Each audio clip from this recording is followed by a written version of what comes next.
Irmãos, que a suave paz de Jesus, o nosso Divino Mestre, reine conosco, agora e sempre. Nossa posição perante a doutrina espírita é aquela posição quase dos privilegiados, porque estamos diante do Consolador prometido por Jesus aos seus discípulos há quase 20 séculos. A doutrina espírita, que revive o cristianismo em sua pureza mais primitiva, vem de nos orientar a respeito de Deus, do universo, das leis que regem a vida, a lei de causa e efeito, a problemática da reencarnação, e orienta-nos o pensamento, dando-nos a entrever a grandiosidade do nosso destino, na incomensurabilidade do universo.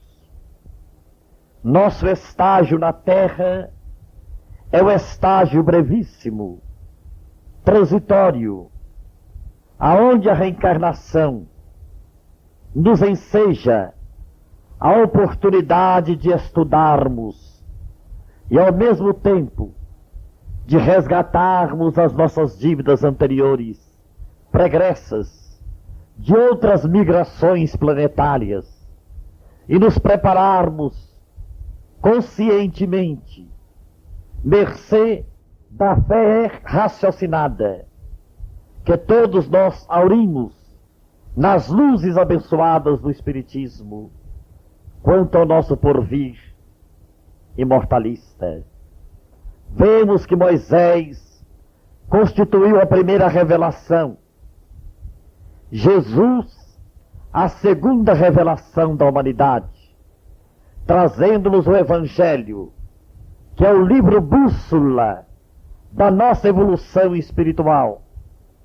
E séculos depois, o Consolador prometido por Jesus haveria de nascer no solo de França, com o eminente pedagogo Léon Hippolyte Denisard Rivail, cognominado mais tarde como Allan Kardec, o codificador do Espiritismo, o homem que se debruçou no abismo do mundo espiritual, sondando-lhe os enigmas, e confabulou com seus habitantes, codificando assim a doutrina dos espíritos, que como fenômeno ela sempre existiu desde os primórdios da humanidade, mas como doutrina codificada tem apenas 100 e poucos anos. E graças a esta doutrina, que raiou para o mundo a fé raciocinada, a certeza da imortalidade, da continuidade da vida após o túmulo, a transcendente responsabilidade do homem terrestre, quanto à preparação do seu futuro eterno, graças à doutrina espírita, todos nós hoje, beneficiados por essas luzes imperecíveis, já sabemos de onde viemos, o que é a vida, o que estamos fazendo na Terra, por que se sofre e para onde iremos após a nossa desencarnação. Já não somos mais uma caravana perdida no deserto das aflições. Já temos conosco a certeza da trajetória evolutiva que nos compete realizar, em demanda a infinitude de mundos que gravitam no espaço cósmico. Mas a doutrina espírita é eminentemente educacional. Ela trabalha a intimidade consciencial do homem, impelindo-o à reforma de si próprio, à reforma íntima, aquela transformação moral almejada, sem a qual será impossível a felicidade. ao sofrimento, condição sine qua non do planeta em que vivemos. Trabalha a estrutura anímica do homem, elaborando gradativamente a sua felicidade perante o mundo dos espíritos. Com as bênçãos do espiritismo, ser-nos-á mais fácil viver num planeta de provas e expiações, aonde o mal ainda predomina sobre o bem, aonde a humanidade sofre e se estertora em agonias. Já não somos mais candidatos ao suicídio, já temos conosco a abençoada certeza de que o túmulo não significa o epílogo da vida, assim como o berço não constituiu o seu princípio. Mas Martins Peralva, escritor e jornalista espírita, teve a felicidade de asseverar que os espíritas são os milionários da felicidade. E parafraseando o notável escritor e jornalista, nós diríamos que os espíritas são os milionários da responsabilidade. Porque consoante o Evangelho segundo o Espiritismo, nos ensinamentos básicos de Jesus, muito se pedirá quem muito foi dado. E ninguém em toda a história da humanidade, nem os profetas dos primórdios, nem mesmo aqueles que conviveram à época do Cristo, receberam tanta orientação em base racional quanto científica, como a doutrina espírita transmite para a humanidade. O próprio Jesus previra esta necessidade, porque a revelação ela é gradativa, à medida que os povos vão evoluindo intelectualmente, assimilando conhecimentos novos da ciência, tornando-se perfectíveis suas almas, revelações mais superiores, revelações mais profundas, mais completas, vem sendo dada à humanidade. E a terceira revelação, que é o Espiritismo, complementa as duas primeiras. A mosaica é a de Jesus no cristianismo. O Espiritismo é a complementação de Jesus, traduzindo na atualidade da era moderna, em linguagem eminentemente racional e científica, todo aquele ensinamento que no pretérito ficaram tanto quanto nebuloso, porque a humanidade de outrora não tinha os conhecimentos racionais de hoje. Então hoje, vivendo uma nova era para a humanidade, a doutrina espírita tem o trabalho, o indeclinável dever de libertar o pensamento humano das grilhetas da ignorância quanto à sua origem, constituição e destinação. Então, para nós, constitui grande tarefa a de cooperarmos com Cristo de Deus na transformação moral da humanidade, preparando-a para que ela possa receber as bênçãos do Consolador prometido, que é a doutrina espírita, na transformação filosófica, religiosa da humanidade. Porque só a doutrina espírita pode comprovar a inexistência da morte.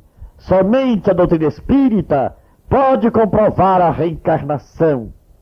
E com este conhecimento básico, porque a reencarnação é fundamental na evolução dos povos, das humanidades, dos seres, não apenas em se tratando da Terra, mas como de todos os mundos do espaço cósmico, porque nós sabemos, por Allan Kardec, da pluralidade dos mundos habitados. Todos os mundos que enxameiam na grande casa cósmica do universo são mundos habitados por humanidades infinitas, cada qual em suas gradações evolutivas.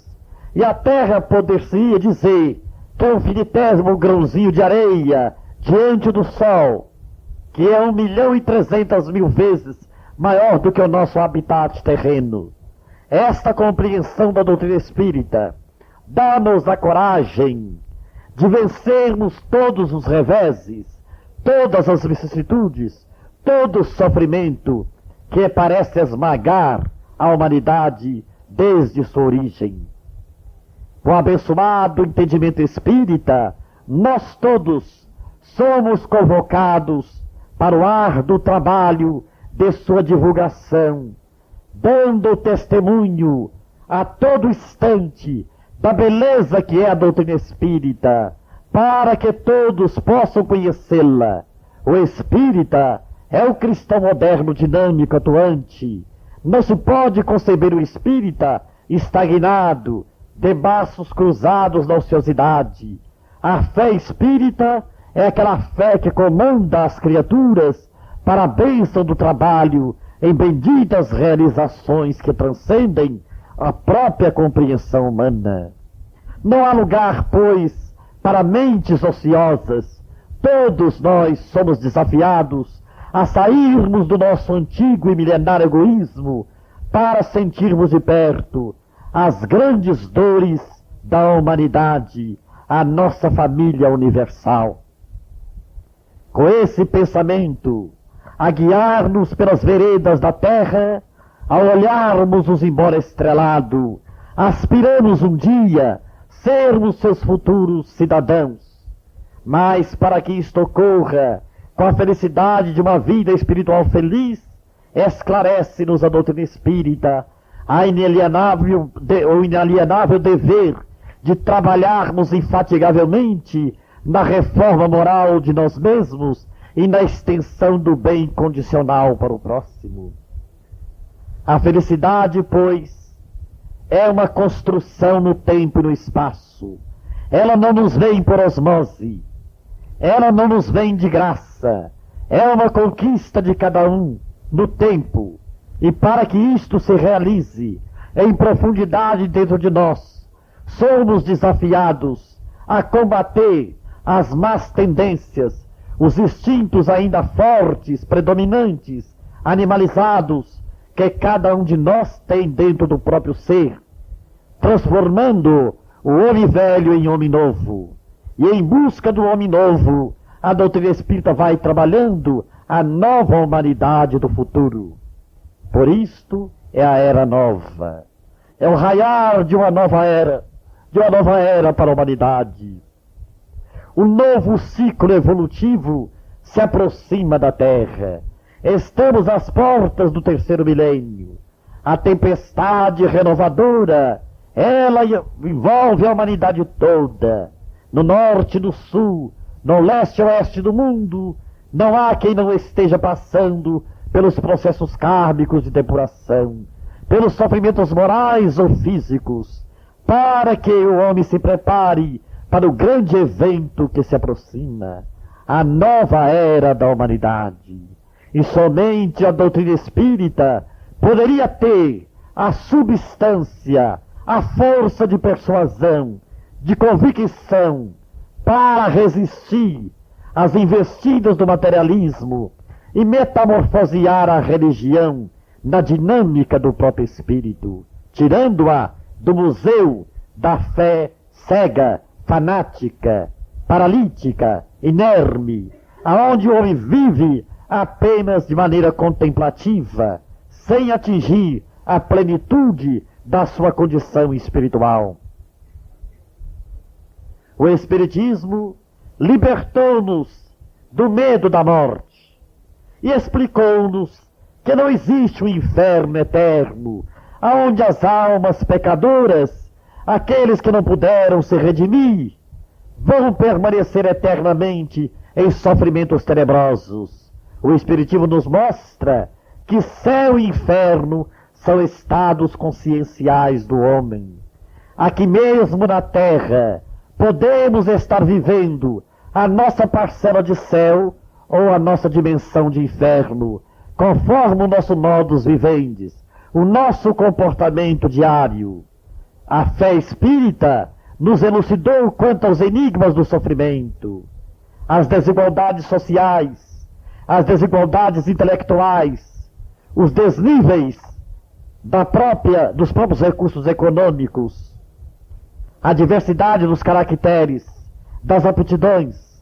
Então a doutrina espírita, estudando-se num conjunto de aquisições evolutivas, mostra que o nosso hoje reflete o nosso ontem, e o nosso amanhã é uma decorrência do nosso agora. Não há mais enigma. Temos conosco a bússola direcional para viajarmos tranquilos na evolução planetária. Não nos falta informações, mas o grande desafio está conosco. Aquele que perseverar até o fim, afirmar o Cristo, será salvo. Porque fácil é começar.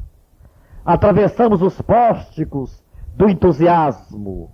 Começamos felizes a tarefa espírita, mas em sobrevindo os testes, os sofrimentos necessários, na hora do testemunho, muitos de nós nos debandamos, fugimos, recuamos, amedrontados, ou então achamos que não compensa lutar pelo futuro do espírito e nos comprazemos no amolecimento da carne, vivendo apenas na horizontal das preocupações transitórias, eminentemente terrestres. Estes que assim procedem são os alunos rebeldes que não querem admitir a disciplina do colégio em que se matricularam e nem aceitam as diretrizes do diretor da escola, que no caso é Jesus. E nós, que somos os alunos repetentes de milênios, porque todos nós, que já vivemos séculos incontáveis e que estamos diante de milênios sem fim, nem sempre fomos bons alunos, educados, disciplinados, obedientes, dóceis, preocupados na evolução de nosso ser. Viemos à Terra várias vezes e aqui vivemos como se a Terra constituísse a única morada do universo. A nossa vida se materializou e nós ficamos cristalizados na crosta terrestre, sem estímulo, sem coragem para buscarmos mundos superiores nas galáxias infinitas. Mas agora o momento não comporta divagações filosóficas. O momento é de definição doutrinária.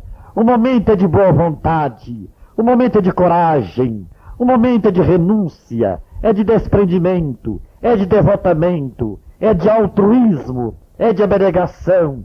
Se não quisermos perder, mais uma vez, o ensejo da reencarnação. Assim, amados companheiros, que a doutrina espírita ajudou, vamos dedicar mais amor à divulgação dos princípios kardecianos. Vamos dar o máximo de nós na expansão doutrinária do espiritismo, porque só assim faremos jus à morada dos justos que a terra será no futuro. Somente assim lograremos voltar no futuro para habitarmos uma terra de paz, uma terra de amor, uma terra sem o ódio, sem o orgulho, sem a vaidade, sem as guerras, sem as doenças. Aquele paraíso que a terra será um dia. Mas para isto, todos nós temos muito trabalho pela frente. Nada nos vem, repitamos, de graça. Somos cooperadores de Deus. Escreveu Leopoldo Cirne um livro admirável, ao qual ele deu o título O Homem, o Cooperador de Deus. Deus é o Criador de todas as coisas, mas o Espírito inteligente criado por Deus é o co-criador. Nós somos cooperadores de Deus dentro da vida, dentro do universo. Assim como nós nos valemos inteligentemente dos animais inferiores a nosso serviço, os Espíritos do Senhor se valem de nós também para o trabalho que eles pretendem realizar na transformação moral da humanidade. Então todos nós somos trabalhadores, todos nós somos operários, todos nós temos uma tarefa, uma missão a cumprir. Por mais singela, por mais modesta, a tarefa deve ser cumprida em benefício da nossa própria felicidade. Não há lugar para omissões, para renúncias de posições. O espírita compreende que o encargo A tarefa pertence-lhe de forma espetacular. É quase um privilégio, é uma honra trabalharmos para o Cristo de Deus. E Allan Kardec trabalhou até o esgotamento das próprias forças físicas. Assim, hoje, herdeiros do cristianismo redivivo, na beleza da doutrina espírita, com a orientação básica do problema do ser, do destino e da dor, somos realmente os milionários da felicidade. Mas o mundo sofre, a sociedade humana se estertora, a dor campeia em frene, a lágrima, as doenças, os processos da obsessão, as calamidades, aí estão. A hora parece que é de tumulto, mas os Espíritos nos ensinam a ver tudo isto como sendo o grande momento da transformação planetária. E por esta razão, todos nós fomos convocados na era nova da humanidade a dar a nossa participação inteligente, consciente na construção do novo mundo. Mas o que estamos fazendo do corpo, da saúde relativa, dos dotes da inteligência? O que estamos fazendo do tesouro comum, que é o tempo? Qual o sentido da vida? Quais os objetivos da vida?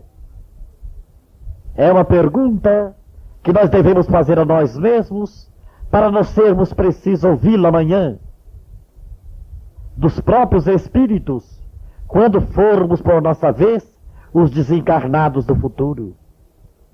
O que estamos fazendo da oportunidade? Aonde estamos centralizando as nossas preocupações?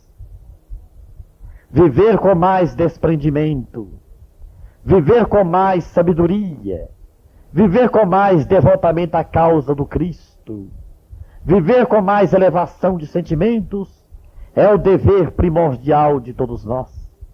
E o Espiritismo nos enseja esta oportunidade de autolibertação para buscarmos as primícias gloriosas do futuro. Enquanto perdurar o egoísmo, a humanidade há de sofrer. O egoísmo é o câncer da humanidade. A Terra ainda não atingiu a sua posição de mundo feliz, graças a essa chaga execrável, a esta pústula mal cheirosa que é o egoísmo. E todos nós a temos dentro do coração. Ao nos libertarmos do egoísmo, libertar-nos-emos do sofrimento. E teremos conosco o tesouro divino do equilíbrio e da felicidade. Mas enquanto perdurar em nós o egoísmo, estaremos prisioneiros numa masmorra infecta e úmida, sem sol, sem ar puro, asfixiando-nos, porque o egoísmo embrutece a alma. Então a tarefa dos espíritos não é uma tarefa fácil. Transformar a mentalidade humana, concitar o homem a reformular conceitos, a renovar atitudes, hábitos, costumes, tendências, para que ele se conscientize que ele é espírito e não matéria, que ele vai viver sempre e não temporariamente, que a Terra é uma escola de transição e não a morada permanente dos espíritos agora vivendo. A Terra será no futuro o planeta feliz como todos os demais, que gravita no espaço superior do cosmos. Mas até lá, meus irmãos, ainda teremos muito de reencarnarmos, trabalharmos, sofrermos na purificação de nossa própria alma.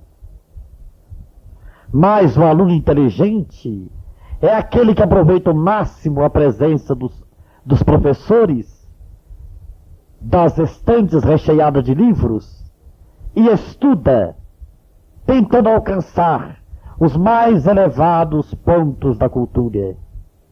Assim é o símbolo da reencarnação. Ninguém veio à Terra para passear. A Terra não é lugar de turismo.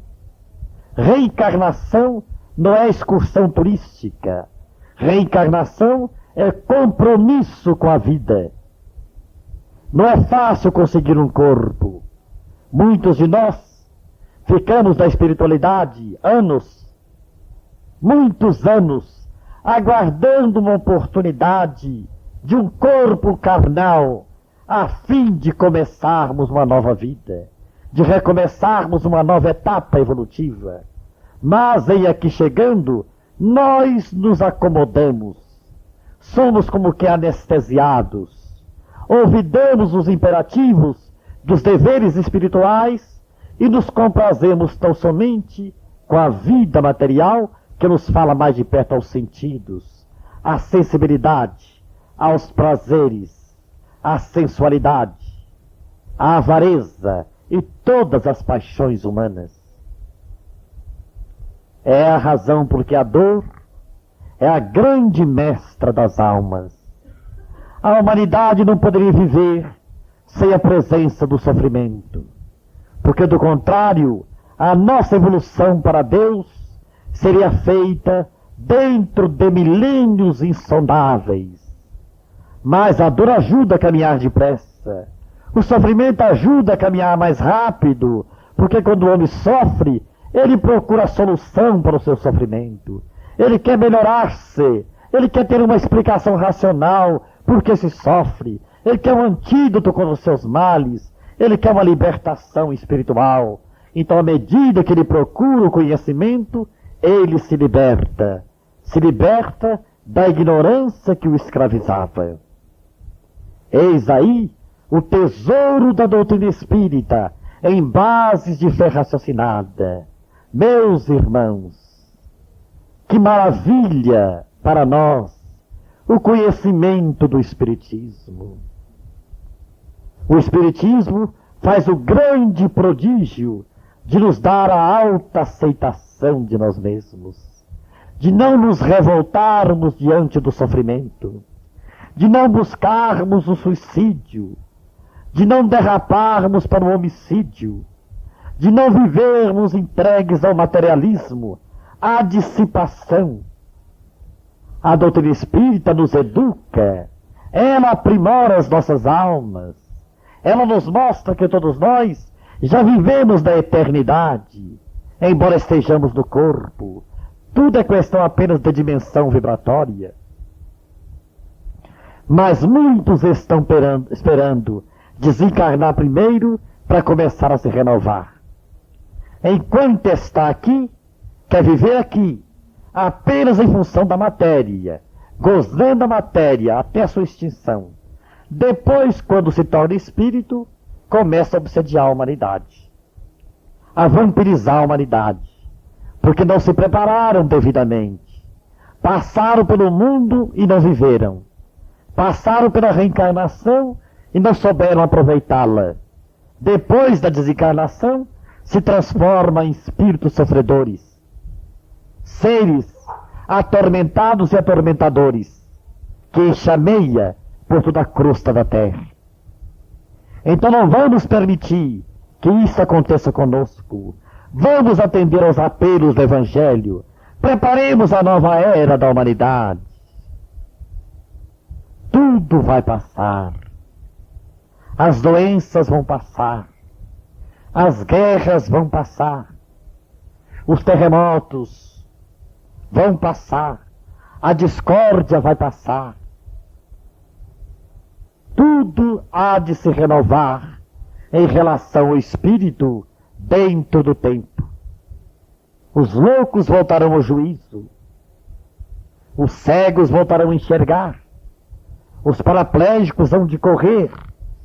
Toda a humanidade será feliz. Mas para que isto aconteça, só há uma resposta. O grande trabalho que devemos realizar em favor de nós mesmos. Deus ajuda a quem se ajuda. Deus não dá, Deus retribui.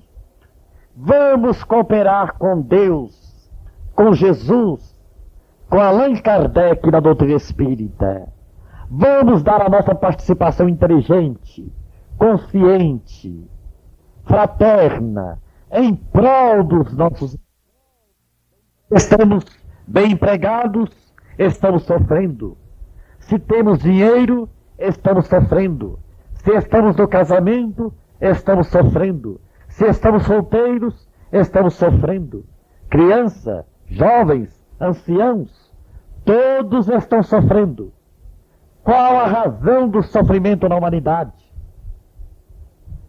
É porque o sofrimento é o despertador das almas.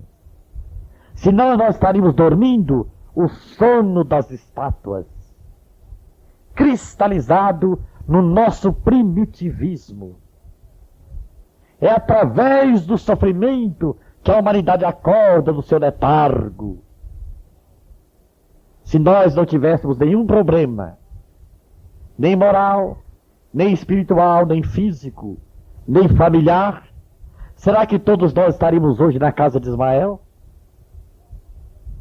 Será que nós não estaríamos procurando outras preocupações? Acontece que cada qual está vigiado. E esse vigia chama-se dor.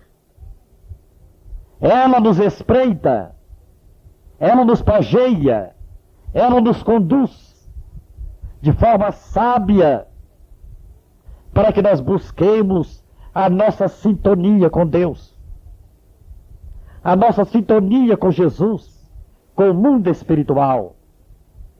Então vamos compreender o papel importante do sofrimento na humanidade. Deus nos ama. E qual é o pai que não corrige o filho que ama? Se nós que somos imperfeitos, na condição de pais e educadores, corrigimos os nossos filhos, será que a suprema perfeição que é Deus nos deixaria a esmo no universo? Sem uma rota, sem um objetivo, sem um esquema de trabalho e de evolução? Então nós não ouvimos os apelos do amor. O amor esteve entre nós há quase 20 séculos e nós o massacramos na cruz. Hoje, a nossa caminhada se faz pelo sofrimento. É pela dor, é pela carência, é pela obsessão que nós buscamos as casas religiosas, as casas espíritas por excelência. Porque o contato com o conhecimento espiritual, nós passamos a entender por que estamos sofrendo e o que devemos fazer para sofrermos menos. Então os espíritos nos apresentam a receita das receitas. Amai-vos uns aos outros como eu vos amei. O trabalho em favor dos que sofrem, desafiando o homem a sair de si mesmo, a abandonar o seu comodismo e lutar corajosamente pela felicidade dos seus irmãos. E à medida que ele dá, recebe, porque felicidade é troca, amor é fusão. Então, quando todos nós estivermos conscientes do privilégio de servir, diz Jair Presente, levantaremos mais cedo para disputar quem é que serve mais. É a gincana do bem. O bem é a única porta de libertação. Não é uma das portas, é a única porta de libertação. É o bem para com o próximo, é ajudar a humanidade, é cooperar com a humanidade, é sermos úteis de alguma forma. É o sentido da felicidade espiritual. Para quando chegarmos no mundo dos espíritos, o passaporte é um só, consciência tranquila. Se você cumpriu com o seu dever, você terá pela frente caminho livre. Se você foi negligente, ocioso, egoísta, indiferente, materialista, gozador, sinal vermelho, nem um passo à frente. Você vai sofrer a consequência de tudo isto e voltar em situações piores. O diretor da escola não brinca. Ele está profundamente interessado em terminar a sua tarefa. E a tarefa de Jesus é a redenção da humanidade. Nenhuma das ovelhas que meu Pai me confiou se perderá, afirmar o Cristo. E eu estarei convosco até a consumação dos séculos. E Ele não nos deixou órfãos. Conosco está Jesus nas luzes abençoadas da doutrina espírita, nos ensinando tudo quanto Ele nos ensinara, e mais ainda, dando orientação eminentemente racional e científica do futuro que nos espera a todos. Então aproveitemos o estágio escolar da reencarnação, trabalhemos a nós mesmos, renovemo-nos. Às vezes, nós nos preocupamos muito em renovar o vizinho, mas nós não nos renovamos. A renovação do vizinho vem da nossa renovação. A maior pregação é o exemplo. Se nós não dermos o exemplo, a nossa palavra se perde. Mas à medida que nós vamos dando o exemplo, as pessoas vão se contagiando, sendo tocadas emocionalmente. Na hora moderna, entre tantos outros exemplos, vocês querem um exemplo maior que o Chico Xavier? Por que todos procuram-no? Porque ele tem para dar o exemplo do amor, o exemplo do devotamento, o exemplo da abnegação com Cristo, o exemplo da fidelidade à mediunidade, o exemplo da purificação. Então, espíritas companheiros, o Evangelho foi peremptório, a era nova, lembrou-nos de Moisés, o profeta hebreu, que trouxe para a humanidade a primeira revelação nos 10 mandamentos da lei. A segunda grande revelação, o cristianismo, com a personalidade sublime de Jesus. E a terceira revelação, que não é individual, é coletiva, temo-la com a doutrina espírita, ou doutrina dos espíritos. Então nós estamos trabalhando na transformação moral da humanidade. E há lugar para todos, todos de boa vontade, que queiram trabalhar. Quem não pode plantar uma árvore amiga? Quem não pode dar um sorriso de fraternidade? Quem não pode aparar as unhas de um paralítico? Quem não pode dar um banho ao doente impossibilitado? Quem não pode fazer uma visita ao hospital, aos presídios? Quem é que está proibido de perdoar o próximo? De estabelecer uma amizade sincera? De confraternizar-se uns com os outros? Mas às vezes, os anos passam e nós ficamos preocupados apenas com as coisas eminentemente materiais. Mais dinheiro, mais fortuna, mais casa bonita, mais status, mais clubes, mais praias, e lá se foi a reencarnação. Mas na hora do sofrimento, na hora do desprendimento do corpo, nós dizemos: meu Deus, compadecei-vos de mim, dai-me um pouco mais de tempo. Quem bradou isto foi a Elizabeth I da Inglaterra. Quando ela se viu na desencarnação, ela bradou: meu pai, dou-te meu reino por 1 minuto a mais de vida. Mas era tarde. Ela não sabia que ela e o reino dela já era de Deus. E Augusto Comte, o criador do positivismo, quando compreendeu a sua desencarnação, quando ele se viu em espírito, ele olhou a terra e disse: é muito tarde para voltar agora. Reencarnação, vamos nos conscientizar, não é turismo, Ninguém está na terra para passarelas, corridas olímpicas, campeonatos de natação, ginásticas. Já é tempo da ginástica da alma, da ginástica do espírito, da maratona do bem, do campeonato do perdão, do torneio do amor ao próximo, a fim de não sermos vencidos, malogrados, enganados, expoliados por nós mesmos.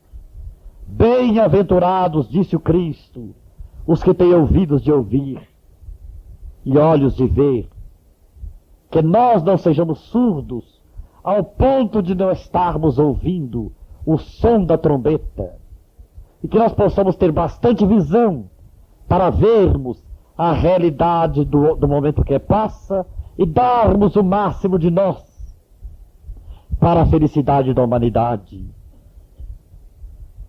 no cumprimento dos nossos deveres. O homem só é infeliz porque permanece preso ao egoísmo. À medida que ele sai de si para viver com os outros, ele começa a ser feliz. Assim é que Allan Kardec ensinou: fora da caridade não há salvação. Conviver com os outros, ajudar os outros.